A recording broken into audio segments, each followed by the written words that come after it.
Okay, so, in case you missed it, a few weeks ago, I uploaded a video talking about a indie darling of a fighting game, Pokemon Close Combat. At the end of the video, I announced that I was going to be hosting a free-to-enter online bracket for the game that anyone could enter. The tournament came and went last Sunday, and many of the game's top talent ended up participating. We had a ton of super exciting matches that showcase what the game is like at the top level. And today, I wanted to share that with you guys. This bracket really inspired me to grind the game, so much so that I've been playing the game non-stop since the event. How did I do, you ask? Yeah. No. Ah, no, I lose on timeout. Fuck. That's not right. Please don't kill me. No fucking shot.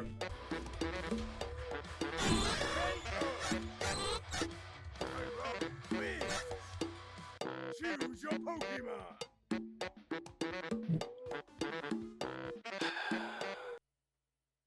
I don't want to talk about it. Let it be known that salt is indeed the fuel of a champion. If you want to watch the whole thing, or at least as many matches as I was able to get on stream, you can find the VODs right here on my YouTube channel or on Twitch. Fair warning though, this is the first bracket stream I've done in a long time, so please be gentle, it's Omega scuffed. But without any further ado, let's get into some high quality matches.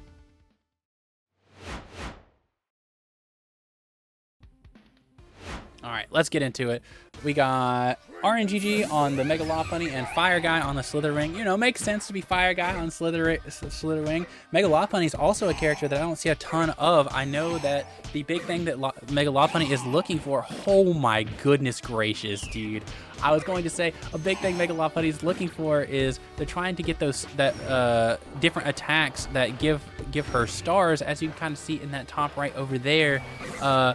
Not only do having those stars make the moves that use those stars have extra properties, making combo better, a lot of other fun stuff, more damage, all the things that you could imagine. On top of that, if they get access to all of them, they get access to a super powerful little super that uses however many stars that they have available, doing more and more damage for each star at their disposal.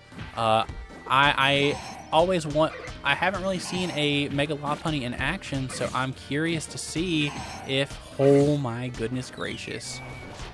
I'm really curious to see if RNGG prefers to, well, I was gonna say if they prefer to just make good use out of the stars that they have, or opt for the, or if they prefer to opt for the super. But it looks like RNGG is getting a lot of value just out of the enhanced specials after getting them. As we can see, just pretty insane combo game in general from Mega Lopunny. I'm also curious to see what Slither Wing does. We have a lot of big damage whenever it comes to the jump-in eruptions. So I am curious to see like what all can be done in order to... Ooh, that's a good get off me tool. The Slither Wing is like, both of these characters are characters that I'm not too familiar with, but as we can see, the Slither Wing does a bajillion damage. You really have to be careful. All right, this so far it's been really competitive on both sides. It seems like these players definitely have a good idea of what they're doing. Of course, their conversions are next level, being able to gain a ton of resources while still getting a ton of damage off of these exchanges. Man, once these characters really get going, it seems like it's really difficult to get them off of you. I don't know if that is due to Slither Wing not really having a lot of meter to work with, so therefore probably missing access to an invincible reversal, or who knows, maybe Slither Wing doesn't have an invincible reversal at all. Ooh, but man, I really thought that It's crazy how fast these matches go. I know Mega Lopunny is one of those characters that whenever they get hit, they take a bajillion damage, but they have so many options both in neutral and in routing to give them a lot of value for every hit that they get. But it does take a lot more neutral exchanges and a lot more neutral wins, a lot more successful mix-ups to really get stuff going.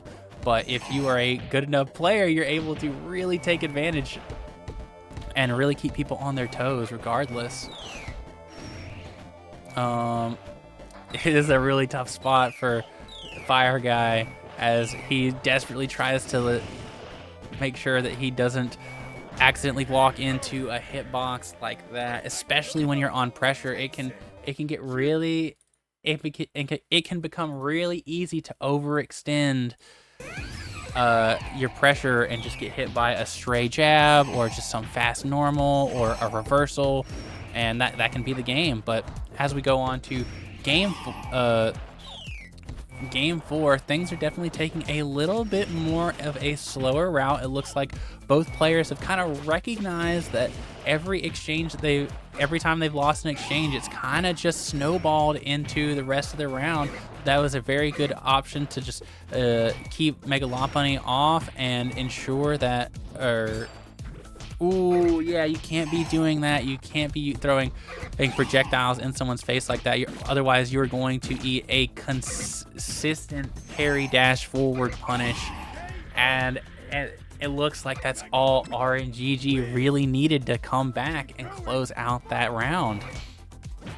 Oh, as I said, that things were getting a lot more passive. It looks like Fireguy has decided he wanted to turn up the heat. He's trying to get stuff going. He wants to make sure that even if he loses, even if he gets this wrong on a ton of different mix, he's able to just get a couple of the right hits and just kind of make it even, or even just steal rounds off of it, right?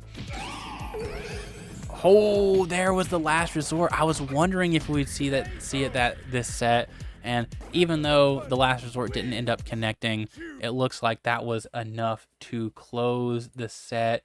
Good stuff to both Fireguy and RNGG. I think that was a good. Developers know that this is a struggle for some people. All right, getting into the match. I have no idea what to expect from Galarian Zapdos. But I've seen the trailer. I know that there's some crazy juggle stuff. I tried playing the character myself. I have no idea how this character links off of or goes into combos or anything like that. But once again, we're seeing a pretty solid, just really really solid keep away game from Patrick. But as I say that, Galarian Zapdos gets one opening and makes him really pay for it.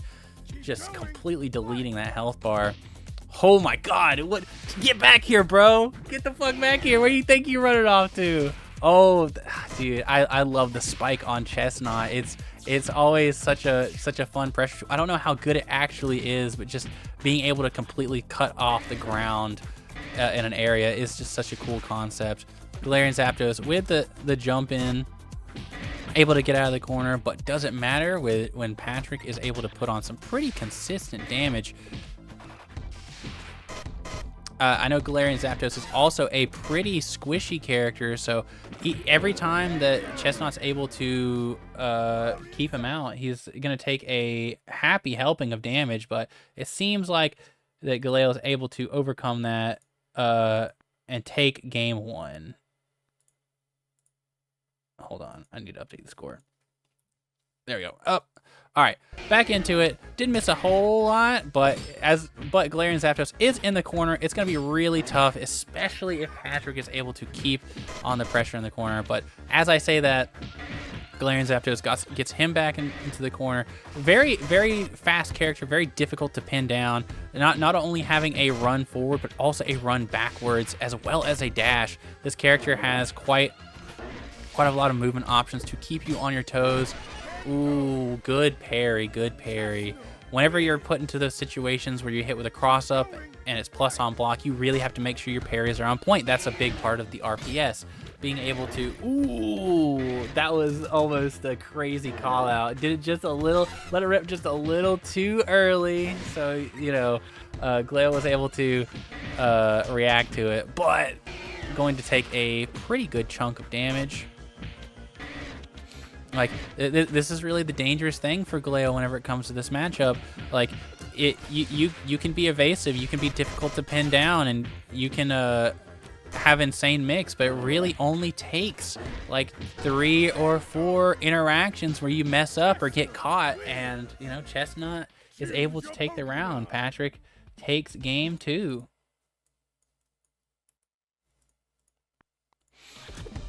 All right. All right, let's see here. Jesus, just oh my God, hitting Chesnaught's block, or just him calling out the options that you pick after you block him. It's a ton of damage, as you guys seen. It seems like Glail just wasn't able to get anything going that round, but I'm very curious to see how he makes the adaptation. Good burst, just to really get him out of that pressure sequence. Okay.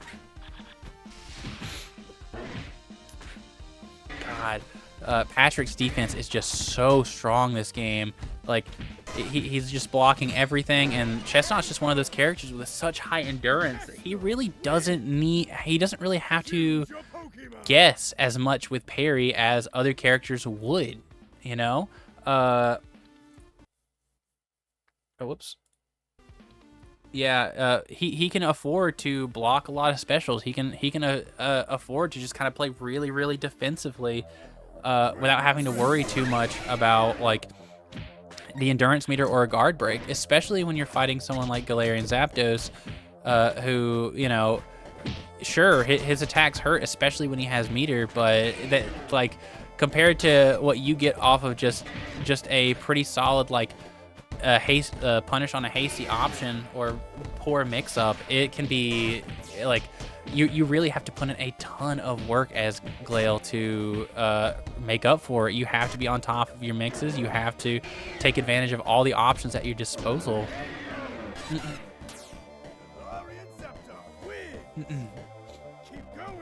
All right, good stuff on Glail. Able to kind of get a little footing, finally get some momentum back in his favor. As I say that, though, Patrick has him right back in the corner. Man, it really only took one hit, though, and now it's completely reversed. This game is so fast. The corner carry is so insane, and now we're actually starting to see quite a happy helping of damage.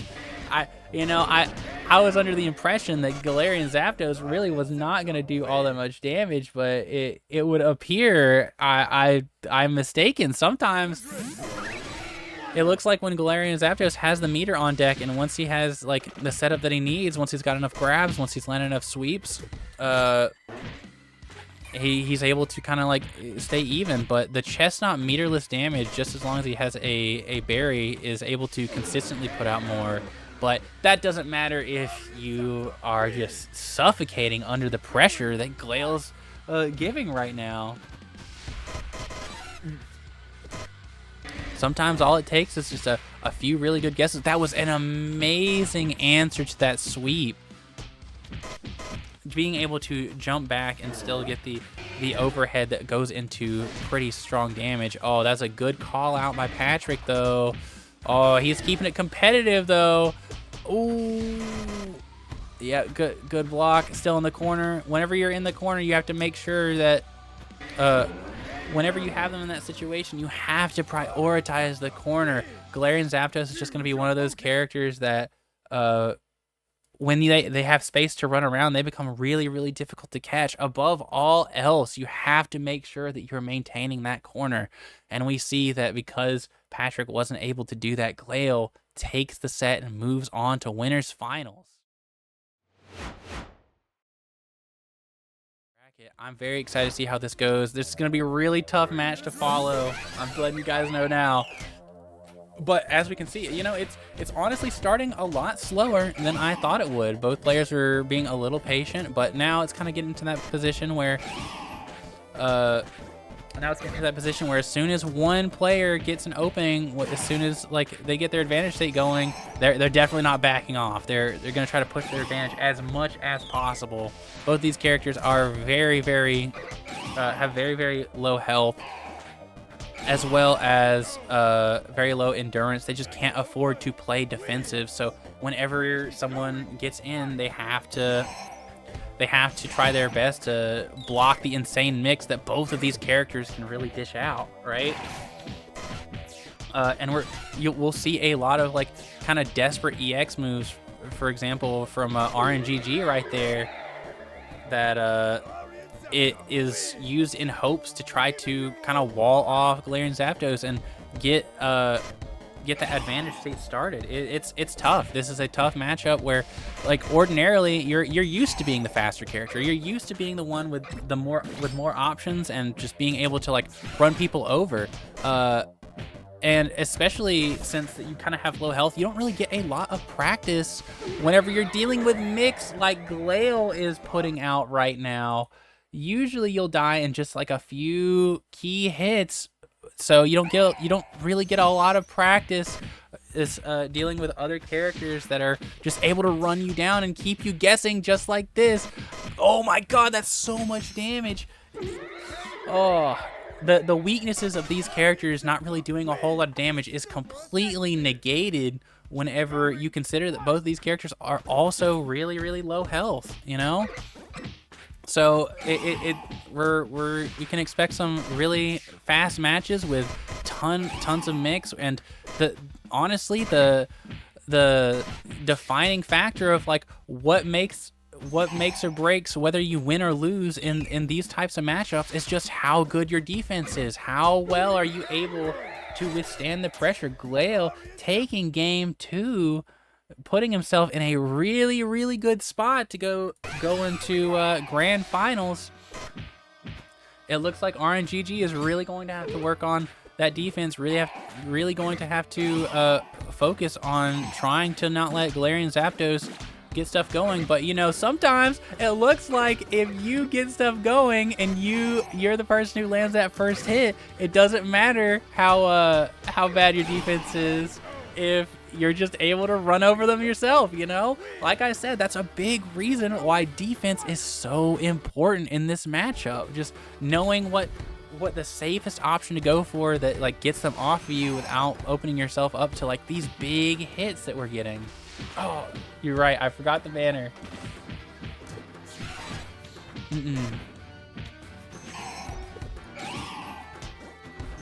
I will try to change that really fast. Thank you for letting me know.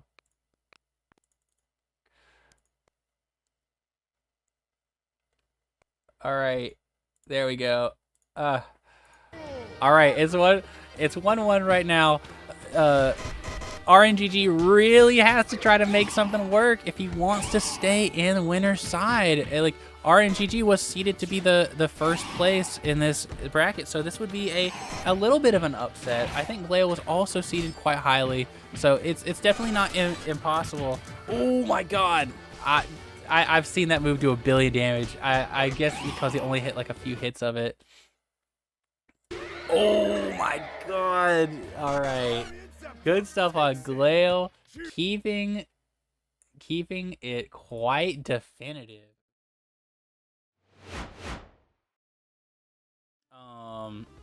But it didn't really like meld with me. So I want to see what Great Tusk's game plan really looks like. See if I maybe forgot something. All right, starting off. Ooh, that's interesting. I honestly thought that would be the straights. What? Oh my god, pushing back. Ooh, is that plus? Oh my god. Okay. There's a lot more to Great Tusk than I had realized. You know, I'd seen all the pieces, but I had not seen the entire puzzle. You know, I seen the armor DP, I seen the pillar.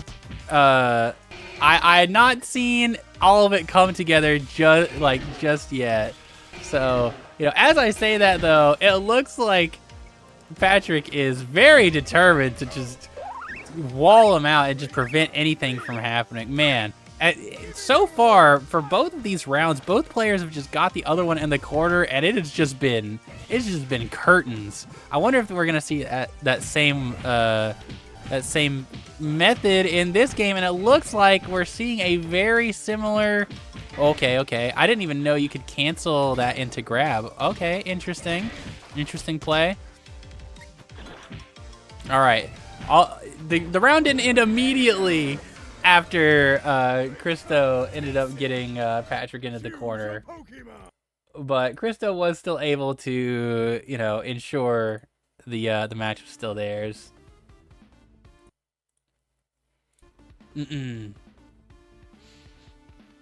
Tusk is funny. You have 4-way mix-ups from your jumps, and just rolling lets you do free-ass cross-ups. Yeah, I was not... What? Okay, I personally didn't even know he could... Oh my god, he's doing so much damage! This guy's a mixed machine in the pillar! We just got a complete flashback to round one, like the very first round in the set. I'm getting deja vu out here.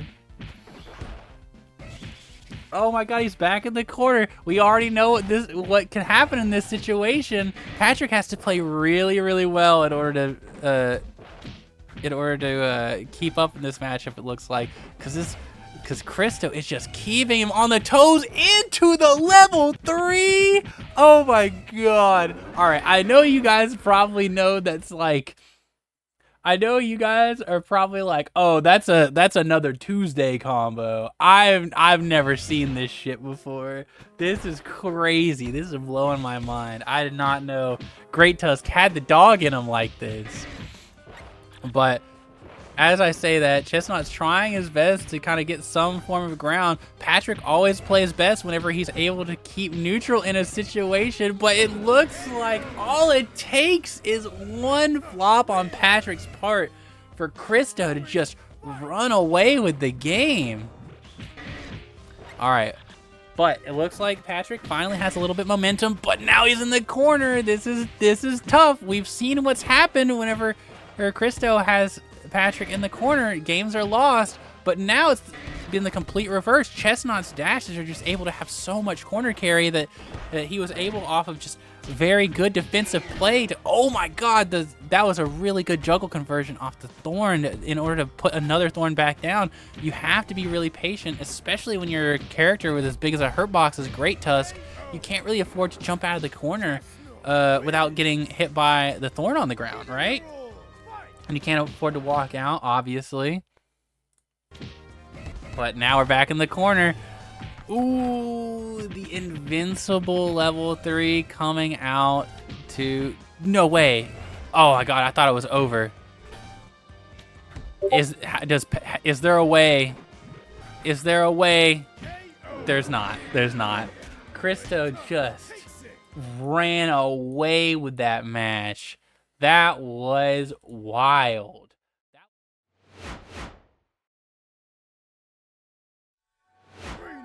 Oh, we're seeing a Passimian on Fireguy? Okay, hold on. I was not familiar with this game. Oh wait, I don't have a Passimian art. Who's a funny monkey? I mean, Chesnaught's green, huh? Chesnaught's green. He kind of, yeah. Sure. We'll rock with that. All right. Good thing we didn't miss too much. But to my knowledge, Passimian is a character who really who kind of excels in kind of getting around a lot of that generic, you know, mid-range footsies scenarios that I feel like Blaziken is really solid in, you know, with the pass being a really solid way to just kind of steal your turn, you know, kind of skip neutral. Not only is it like super plus on block, it's also plus on hit. So I'm curious to see if we're gonna see Fireguy utilize a lot of that pass to really get in and get stuff going. But it looks like Gokai is able to kind of pretty definitively shut down the Passimian. Are we gonna see a switch, or are we gonna see a determined? Are we going to see a determined Fireguy on the Passimian? It looks like we're seeing the determined Fireguy. You know, I will say, I don't think Passimian's a fire guy. I mean, I'm not saying he's like not the character for Fire Guy, but you know, Slytherin got fire, right? So it kind of makes sense. Goes with the tag. Passimian's cool, don't get me wrong. In fact, his whole moveset is fire if you really think about it. Oh, Primeape is also monkey? That's true. Here, we'll swap it up. We'll swap it up for this.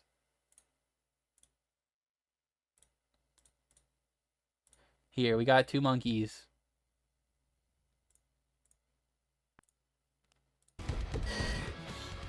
All right. Back at it though. We're seeing the blender that Gokai can really dish out. It's really tough once Gokai gets you in the corner. When you have to deal with like DP, C cancels, and jump ins that really like keep you guessing. Okay, we're seeing the Slitherwing. Okay, I've had to swap it up every time, but yeah, desperate times call for desperate measures. I understand. When you're down 2-0 against Gokai, you got to pull out Old Reliable. Passimian's real fun though. All right, I'm excited to see more Slithering stuff. This is a character I haven't really been able to tell what all they're doing, but I do see the extensions with this. I'm not sure what the move is, but the flamethrower, little fireball, pretty solid. All right, yep. Part of Gokai's strong defense game is being able to consistently anti-air, but whenever you're Slitherwing and you have that little flight or hover, you're able to kind of mix up your landing timings and kind of bait anti-airs out pretty consistently. But it looks like Slithering is really struggling to get much going. Oh, okay, so Slitherwing does have an invincible reversal, it looks like, with Eruption. So, and it does a bunch of damage too. So it's something I feel like you're really gonna have to be on the lookout for. But being a thick character like Slitherwing, it does feel like it's really difficult still to navigate around those fireballs, even if you do have some pretty nice movement, like with your hover and whatnot. Those fireballs are still going to be a menace just because of how big your hurt box is, you know. But you know, one of the great things about that hover is whenever he hovers back like 3 times in a row, it kind of like makes you stop looking out for that. Ooh, the 3-0 from Gokai. You know, once Gokai's pressure kind of starts getting a little too much, his like mix-ups and aggression can also be just as threatening. All right, and like right away, you know, he's like trying to shut down everything Great Tusk has at his disposal. His button timings are really immaculate. That's something that Gokai is like always been, or has been shown to be very, very strong with, right? Just really able to call out the timings of when you want to press, when you want to go in, and call out like call out your specific timings with his with Blaziken's strong moves. And as we can see, you know, Cristo had a tough time getting in and like getting stuff to work. So we're really seeing that unstoppable force, we're really seeing the immovable object, but the unstoppable force comes through, takes half your health for trying to press. You know, you may know when someone wants to press, when someone wants to walk forward as Blaziken, that in the way that Gokai does, but like sometimes your option for answering that press is you know, it's not exactly what you're looking for, as we kind of seen with the Great Tusk level 3. You know, Gokai knew that a button was coming, but the level 3 blew through, and now we're pretty even going into, you know, game 1. You know, the last game we watched, Cristo, it was basically a blowout, you know. And now we're seeing it be a lot more competitive as Gokai's pressure takes game 1. All right, going to game 2. I'm wondering if we can see any adaptations, see if the mix can get any stronger from Cristo. And as we can see already, it looks like he's already in the blender. And just like that, Cristo shows that, hey, all I need is one. All I need is one opening to get going, and then you're cooked. Then you're gonna have to answer overhead, low, grab. You're just left guessing, and even guessing wrong and just not knowing the option that Cristo's gonna go for has just shown to end up making you eat tons of damage, right?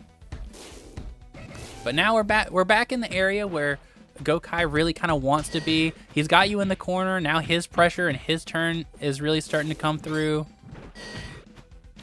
Ooh, that's dangerous. Okay, yeah.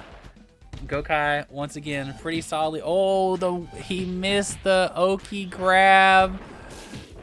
Ooh, and he's going to die for it too. That's so tough. All right, it looks like Cristo has a match on the board. 1-1. It's pretty even, you know. This is kind of what I was expecting from both of these players. Oh my god, the full screen run up into grab, getting that bar early on. That's going to be really, really important. As soon as Great Tusk gets three bars, the mental stack of like what you have to look out for gets a lot more dangerous. Whoops.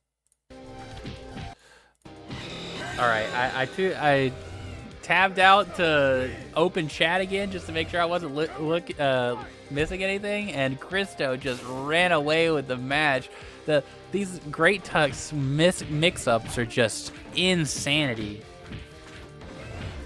Oh, and he's okay. He used the meter for C cancel, and yeah, man, I didn't think he was gonna be able to close that out. That was insane damage from Cristo. He is really rolling, and there's no pun intended with that, you know. He once he gets that momentum, it's really tough for you to do anything. Even a player as solid on defense as Gokai is having a really hard time answering a lot of the stuff that Great Tusk has to offer. And now he's back in the corner. You know, Gokai isn't necessarily in the corner now. They're kind of back at mid-screen, but, you know, there's still a little bit of a pressure. One exchange gets you back in the corner. You're eating these mix, but now we're in a pretty favorable position for Blaziken. All it takes is really one reversal to kind of get things going in the opposite direction, build that meter, and gets the meter for round 2 with the throw punish. Okay. Once again, we're getting into a pretty scary position where Great Tusk has 2 hyper meter. As soon as he gets that third, it becomes very, very difficult. And there it is. Now, Great Tusk is down half his health, but if you really think about it, it's pretty similar when you have to worry about level 3 in the whiff. Oh, that's so unfortunate. It's a really bad position for Cristo now. Although Great Tusk does so much damage that all it really takes is a couple good exchanges, but it looks like Gokai was able to even up the score, getting out of the corners. Oh, wait. Oh, whoa. I spoke too soon. All right. No meter going into this round, but whenever you're in the corner against Great Tusk, you could really use that invincible DP that Blaziken has. Okay. Meter on the board. Good anti-air from Gokai. Ooh, solid punish. Ooh, that's some of that. That was that amazing timing that Gokai, that I've been talking about, that Gokai has. And whenever he starts doing these like aerial specials in the corner, the pressure really starts to set in. And now it's up to game 5. This is just as close as I was hoping it would be. This really is a battle of 2 different play styles, unlike anything we've seen in this bracket so far.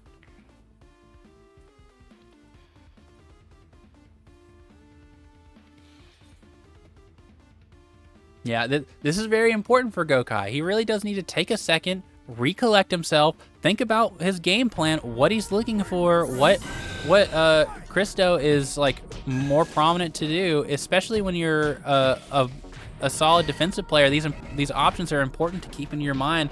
Make sure that you're not getting overwhelmed with the mental stack. But it looks like didn't quite matter. It looks like Cristo is able to run away with game one with a hyper meter to boot.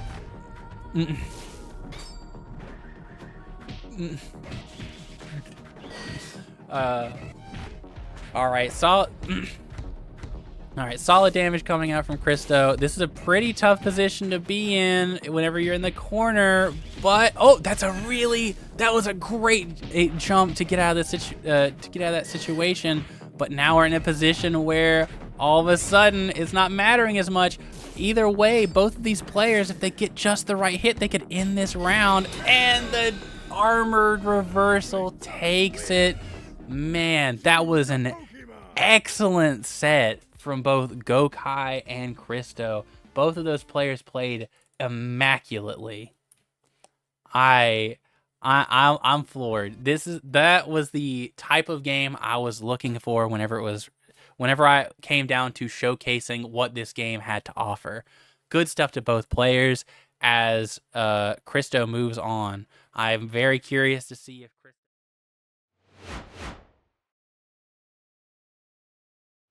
Finals, man, getting right into it. Yeah, when you come off hot from a game like that, Cristo is ready to keep that momentum going, right? And as we can see, he's able to really keep that momentum going in a favorable direction, using that DP in order to make sure that he's able to keep you in that corner, keep you oppressed. And man, like I said, this is what we expect from Cristo. Cristo's aggression is just so difficult to deal with, especially as Mega Lopunny, a character who's going to end up really, really hating getting hit by Great Tusk more than almost any other character. What? Oh my god! I thought that was a command grab. I'm pretty sure it's a command grab. Maybe it was just ever so slightly out of range. That was very surprising to me. But I mean, as we can see, it still doesn't quite matter. He's able to pretty much get all that meter back just from a few quick neutral exchanges. Mega Lopunny, though, on the other hand, is one of those characters that is able to put on a lot of mix, but it doesn't matter when you're getting hit for so much damage. That's game one going to Cristo. All right, and we're already right back into it. Great Tusk has got Mega Lopunny in the corner, but and using the DP just for stage control.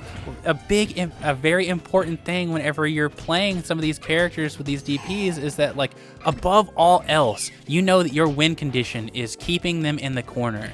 Especially if you have a relatively bad defense, you want to make sure that above all else, like, you're keeping them in the corner. You can get hit, you can get jabbed out. You just want to make sure you keep that stage control, because if you don't, it starts to get really, really difficult to, like, get that momentum back. But as we could see, that last round was almost completely lost as soon as Cristo kind of got put out of his flow state, right? Once he got put into the corner, it got really, really difficult for him to get out. And now, as we can see, like, RNGG is once again keeping the pressure on, making sure that there's not a whole lot that he's able to do. Like, even as he starts to claw back stage control, he only has so much health to work with. But it doesn't matter if you die in 2 wrong guesses. Oh my god, Great Tusk, everyone. Cristo taking a really quick 2-game lead. I really want to see if RNGG can put up much of a fight. These Great Tusk buffs are looking pretty juicy. Just having a little less jump squad is going a long way at making Great Tusk's pressure be even more difficult to deal with. But as we can see, it really is a battle of momentum whenever you're fighting in Great Tusk. Whenever he gets you in the corner, it's really difficult to get anything going. But if you're able to keep him in the corner, it's really difficult for him to do too much about it. Being such a fat character, you're susceptible to all sorts of mix-ups. The craziest, nastiest mix-ups known to man. You're pretty much every hit you get hit by, you're going to be hit with full damage. But, like, Man, whenever you're playing as Great Tusk, though, whenever you get a hit, it can feel like about the equivalent of full damage with even just very minimal conversions off of like jab and stuff like that, even without a ton of meter.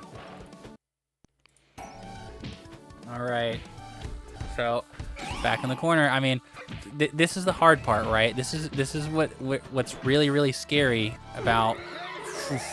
Jesus. All right, never mind. I was gonna say this was scary, even though you have the cornerback. Even though you don't have the. Jeez. Oh my God, I can't even get anything out. The damage is. This pressure, the momentum is just wild.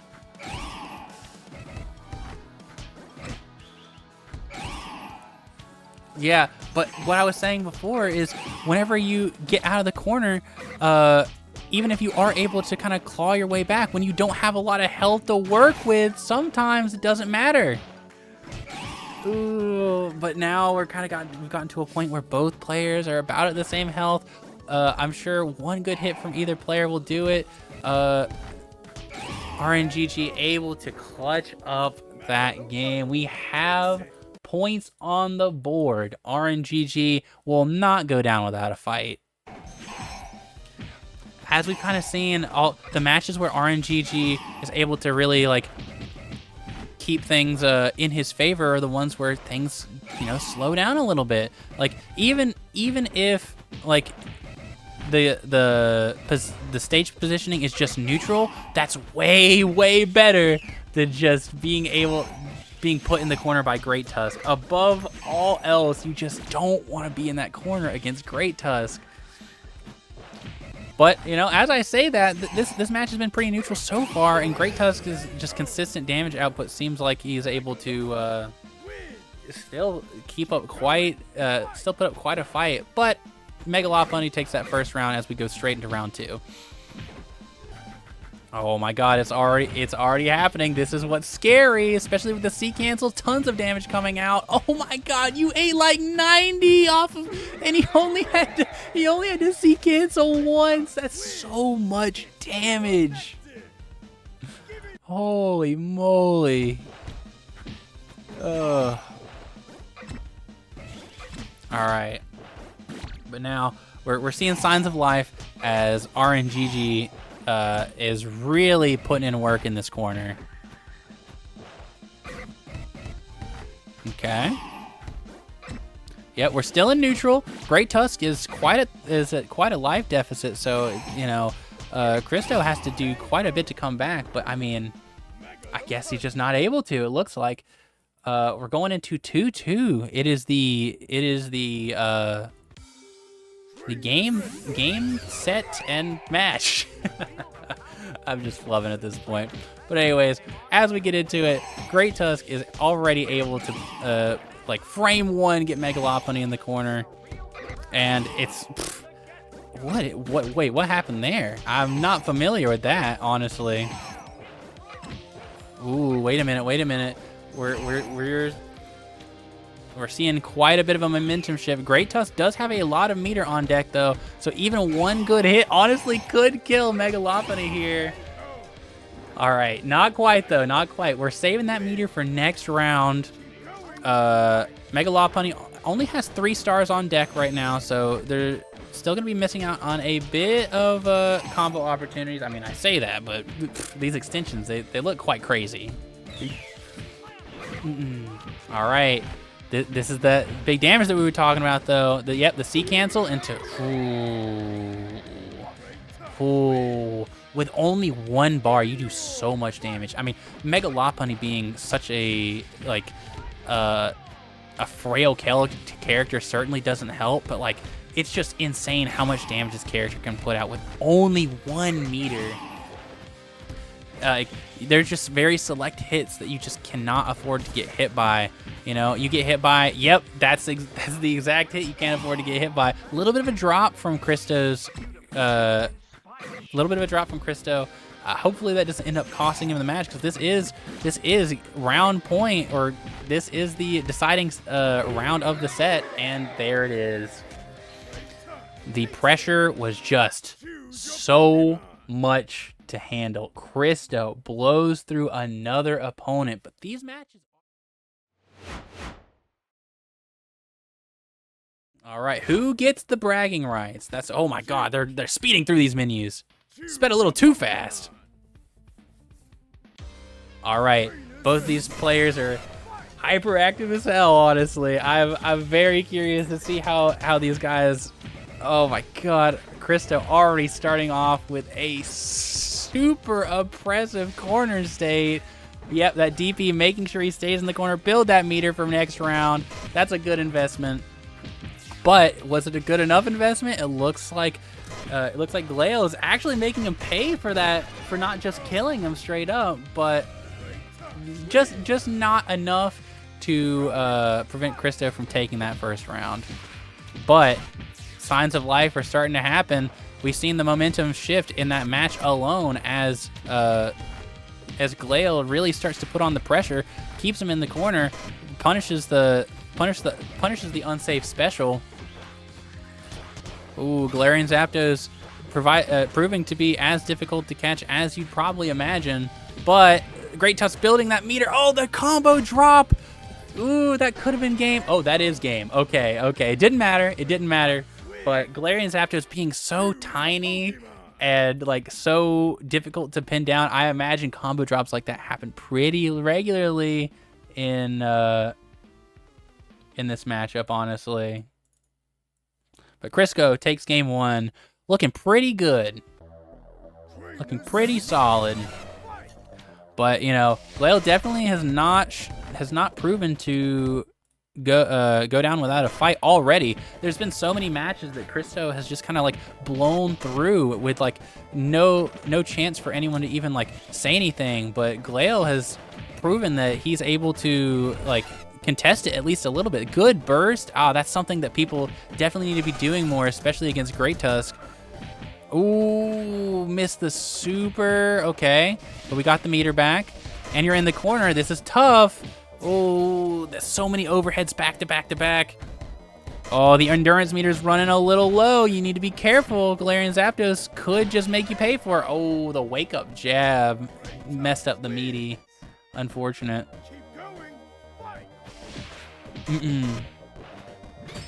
All right, so we got the meter built. Oh, and the corners are always really tough, especially when you're playing Galarian Zapdos.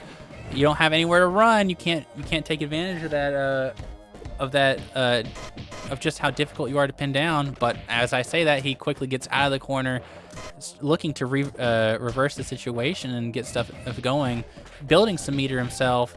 But ooh, just barely wasn't able to make it count as much as he probably wanted to. But going back into it, things are already slowing down quite a bit. It's interesting to see Cristo finally put on a bit of a back foot. We haven't really seen Cristo like slow down. We've pretty much always seen Cristo doing something, putting some sort of pressure on the screen at all times. But against Glail, it looks like he's trying to take a little bit of a back foot. He might end up paying for that though. It might not be a luxury that he can afford whenever he's allowing Galarian Zapdos to just kind of run his offense just like that as he takes round one and has 2 meters to spare. It looks like this grand finals is starting to heat up quite a bit.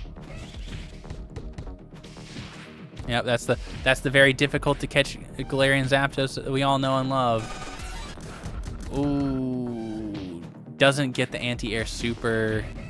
And he's gonna take so much damage. Okay, he got out of it a little faster than I thought he probably would. Oh, his back's against the wall. This is the first time I've seen Cristo just kind of back himself into a wall against Galarian Zapdos. He's just not putting on the pressure that I feel like we were feeling in the rest of the games that we've seen Cristo play. I'm not too sure what changed. I'm not sure what's causing this more defensive play from Cristo, and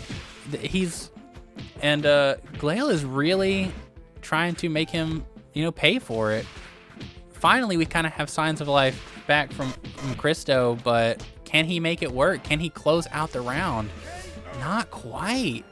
As soon as things started to slow down even a little bit, it looks like it looks like Glail was able to just kind of take advantage of that weakness that Cristo is kind of exposing himself under. And now we're back in the corner. Okay. Ooh, you know, I can parry back too. All right, this is gonna hurt. He's got a decent amount of meter to work with for the rejuggle. Yep, a decent amount. I mean 1 meter, but you guys know what I mean.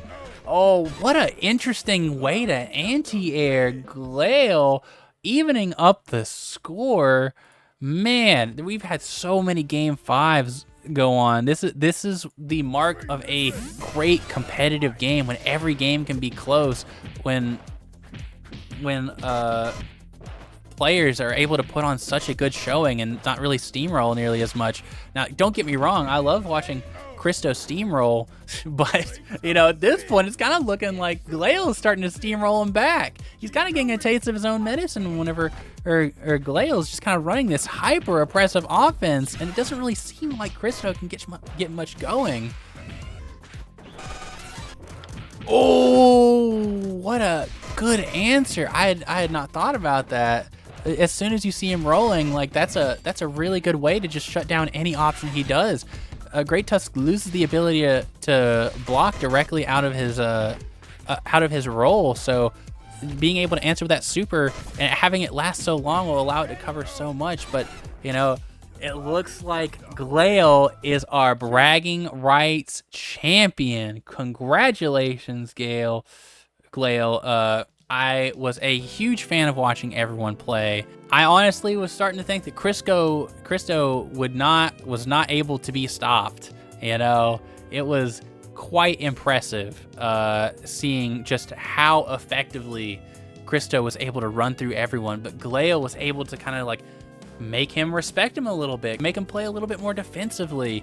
And that's just, you know, that's just not something we were able to see from any of the other players. It kind of is interesting to see that even Gokai, who is a player that I would say is the best player on defense that I've seen, was not able to stop Cristo. But the hyper offense and the fear that Glail was able to put out was enough to make Cristo just have to respect it. You know, I'm not too sure what the matchup is like. I'm sure that there was plenty of options that were able to keep Great Tusk kind of grounded and make sure he wasn't pressing too much and play a little bit more defensively. Thank you everyone so much for tuning in. I was very, very glad to be able to host this, and it was an honor being able to commentate for this game. I know I still don't know too much about it, but I definitely want to do another one of these. I would like to at least enter more tournaments, you know? So I hope you guys will be excited to see me in that. I probably won't be hosting another Pokemon Close Combat bracket, unless it's, you know, really highly requested, but I know that they already have a lot of tournaments, so it might be a little too much if I host more. But I am really passionate about the game. It was tons of fun. But yeah, I'm heading out for now, guys. Thank you everyone so much for showing up. Thank you so much everyone for participating. I hope you guys enjoyed it, and like even half as much as I did. But yeah, for now, everyone take care and have a nice night.